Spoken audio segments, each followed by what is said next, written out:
Let's start today's video in a weird position sitting on the floor. Why not? Today we're going to do something sort of one of my preferences on a bike. Y'all know, if you've been watching this channel for a while, thanks for coming back. If you're new to the channel, welcome. Make sure you're subscribed and all this stuff. I'd really appreciate that. One of the things that I always do to my bikes is I put S&S air cleaners on them. Why? Not because it's the finest air cleaner money can buy. None of that kind of stuff. It's because when I was a kid, on the back of my dad's bike, and we would go to events because he was a member of a motorcycle organization, the cool bikes had S&S teardrops on them. You know, going back, because they've made those since the dawn of time, pretty much. I think cavemen put them on their frickin' dinosaurs. But back in the day, a cool shovel or Evo bike or whatever in the 80s had an S&S teardrop. And it meant that some performance mods had been made to the bike, and it just, I don't know, I just thought they were badass. All of his coolest buddies had one. So I put S&S teardrops on everything I have. It's just a habit. It's my preference. So even though this bike already has a high flow intake, we're going to swap her out and put an S&S teardrop on it.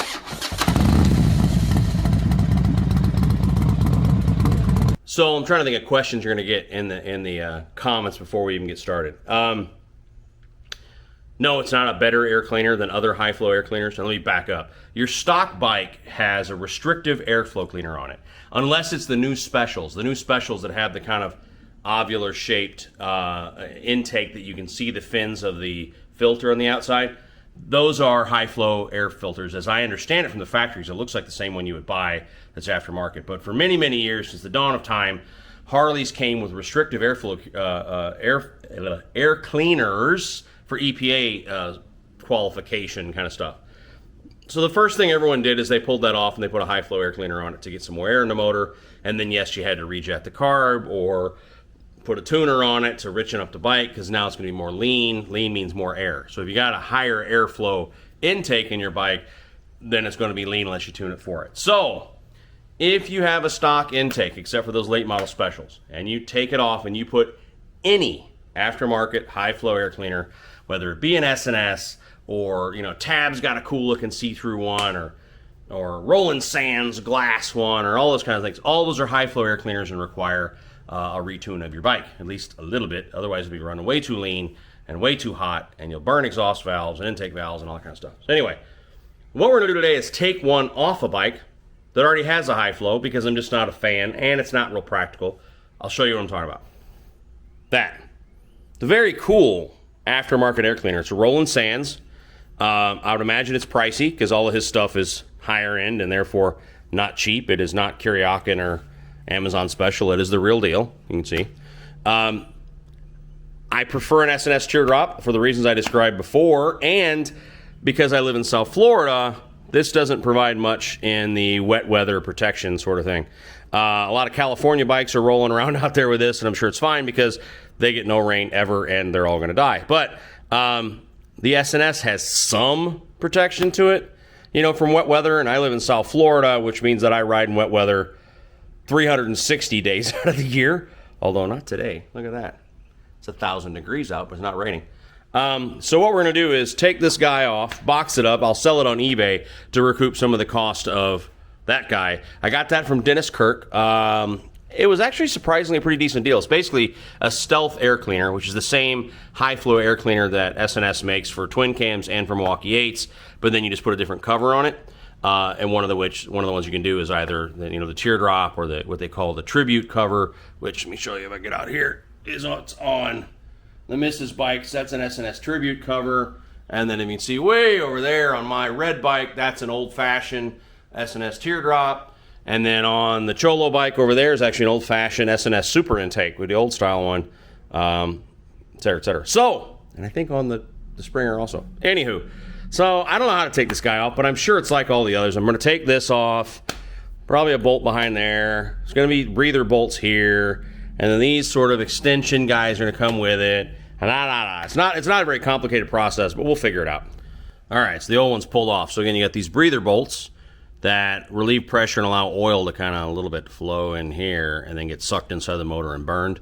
Another EPA thing. There are a lot of things you can do with bypass lines and stuff to get that oil out into a catch can or something like that, which I have done on the CVO, but also you can do things like the fueling dipstick that relieve pressure, and then go down to a filter, or Trask makes a transmission cover that does kind of the same thing. My favorite thing is the fueling dipstick. It's just really nicely made. And nowadays I think it's cheaper than the other solutions, so check that out. Now it's, a new gasket. I gotta clean that up a little more. New gasket, the back plate, the same kind of thing with the breathers, and then putting the filter on there, but we'll be done pretty quick. This isn't a big deal, except for the guy used a gasket sealer thing around the bolts for some reason before, and I'm gonna find him and kill him. So, all right, so you're like step one on this, guys. Here's the back plate, okay? In here, it's kind of hard to show or whether you can see it. There's little holes deep down inside there. The oil is going to go through the breather bolts into those little jet holes through the back plate to that exhaust bit right there, and then get pulled into the motor. But how you do this is it's threaded. These 3 holes are threaded. I've already put the screws through here, but you thread the screws through these holes, and then they're sort of captive. And then the gasket goes over these 3 screws. And then the breather bolts go through these holes with a rubberized washer. See that right there? Those are rubber-coated washers. So the breather bolt goes through the rubber-coated washer, through the hole, then another rubber-coated washer goes in the backside, and those breather bolts screw in right there. I mean, it's incredibly simple stuff, there's not a lot to it. So again, gaskets go in the back of these screws. The breather bolts are going to go through a rubber washer through the big hole, another rubber washer in the back, and then into the motor. That's it. And then these 2 screws here, the filter just kind of sits on there, and then the teardrop goes on top, and the teardrop holds the filter on. That's your air breather. That's all there is to it. No electronics, nothing, and you're done. And then if your bike's not already tuned, you'll need to do that. If you're changing from one high-flow air cleaner to another, you really don't need to retune. I mean, you can if you want, but that's really excessive, because really an air cleaner either is high-flow or isn't. There's some that get a little more air in there. I know S&S makes this like dual cone looking guy that's supposed to just force air into the motor, and then maybe you need to for that. But this, no. Compared to that Roland Sands, no. They do exactly the same thing. So let me throw the back plate on, then we'll put the cover on, and that'll be it.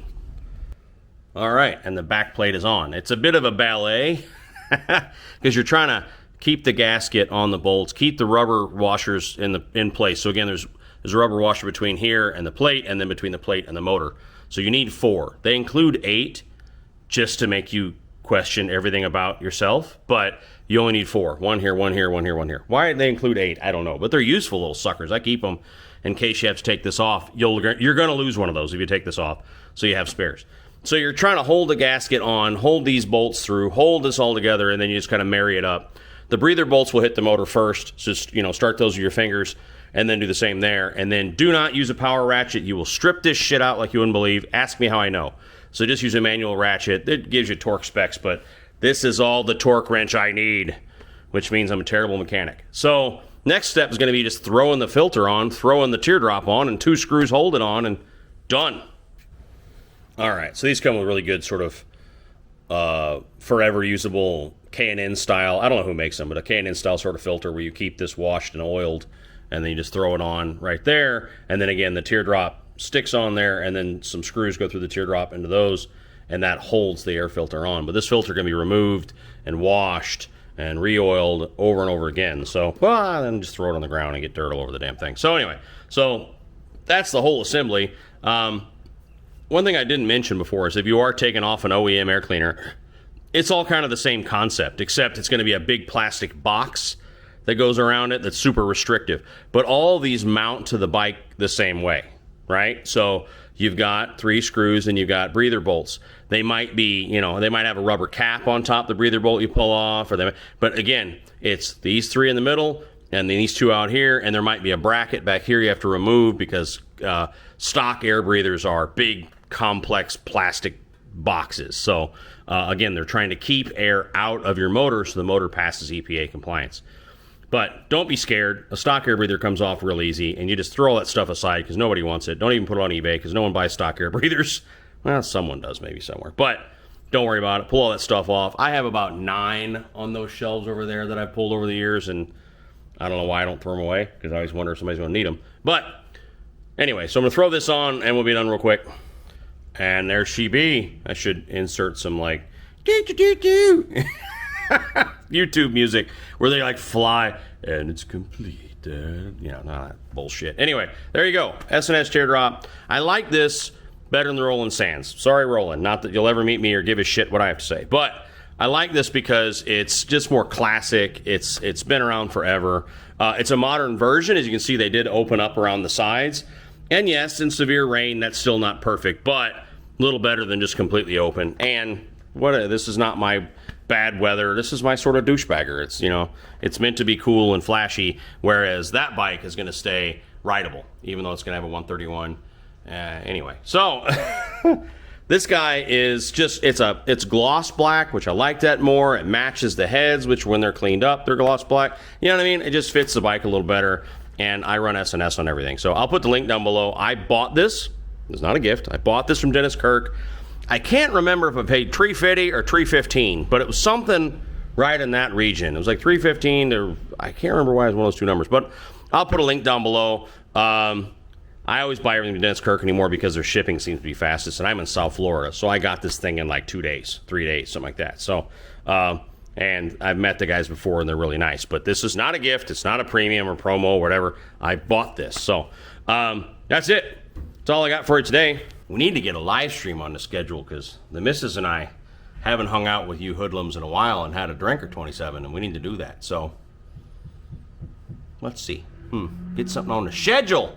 Anyway, so love you all to death. We'll talk real soon. Take care of each other out there. Bye.